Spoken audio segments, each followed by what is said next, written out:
Hello friends, welcome to the new episode of my channel. আমি সৌম্যজিৎ। এই মুহূর্তে আমি কথা বলবো ছাবা বলে ছবিটা নিয়ে, যে ছবিটা মুখ্য চরিত্রে রয়েছেন ভিকি কৌশল এবং তার সঙ্গে রয়েছেন রশ্মিকা মান্দানা, অক্ষয় খান্না। তো এই সিনেমাটা কেমন লাগলো? আচ্ছা, প্রথমেই আমি বলি যে আমি এই যে সেটআপটাতে ভিডিও করছি, আমি এটা কোনো সেটআপ নয়, এটা জাস্ট আমি বাড়ি দিয়ে একটা জায়গায় ভিডিও করছি, কারণ আমি যে ঘরটাতে কাজ করি, যে ঘরটাতে অ্যাকচুয়ালি আমার সেটআপ, সেই ঘরে কাজ চলছে, তাই জন্য আমি এখানে করছি, তাই জন্য এখানে কিন্তু কোনো মাইক নেই। তো প্রথমে ছাবার মানে স্টোরিটা না খুব সুন্দর, কিন্তু ছবিটা কি সত্যি একটা ভালো ছবি হয়েছে? ছবিটা যেরকম সবাই বলছে একটা দারুণ ছবি, ছিটকে গেছি পড়ে গেছি, সেরকম কি ছবি হয়েছে? সেই বিষয়ে থাকবে এই ভিডিওর মধ্যে আলোচনা। ছবির পজিটিভ দিক, নেগেটিভ দিক। আমার জন্য এই ছবির প্রথম পজিটিভ দিক এখানে ভিকি কৌশলের যে ক্যারেক্টার, তাকে ছবিতে যেভাবে এনেছে এবং সে ছবিতে যেভাবে কাজ করেছে, part to part just salute করতে হয় তাকে।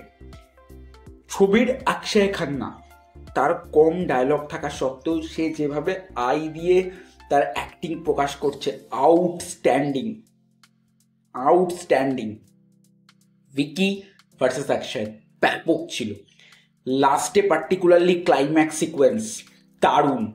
এখানে যে মোমেন্টে অ্যাকশনগুলো হয়, লায়নের সাথে মারপিট থেকে শুরু করে জলের উপর দিয়ে যে মারপিট, প্রত্যেকটা মারপিট জাস্ট ফাটিয়ে রেখে দিয়েছে বস, জাস্ট ফাটিয়ে রেখে দিয়েছে।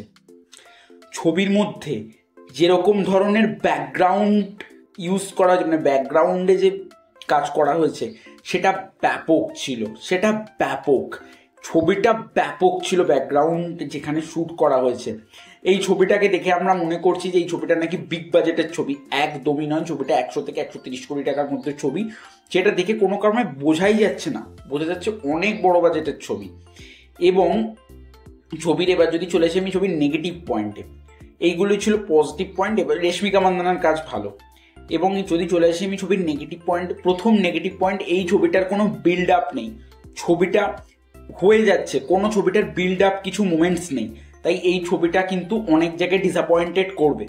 সেকেন্ড নেগেটিভ পয়েন্ট, এই ছবিটার মধ্যে অ্যাকশন ছাড়া এখানে কিচ্ছু ভালো নয়। অ্যাকশন ছাড়া এখানে যে ডায়লগসগুলো, সেগুলো ভীষণ মানে খুব আরেকটু স্ট্রং হলে বেটার ছিল। থার্ড নেগেটিভ পয়েন্ট, এই ছবির মধ্যে যেরকমভাবে স্কেলে ব্যাকগ্রাউন্ড স্কোর ইউজ করা হয়েছে, সেটা ভীষণ লাউড, ভীষণই লাউড, যেটা শুনতে খুব খারাপ লাগছিল।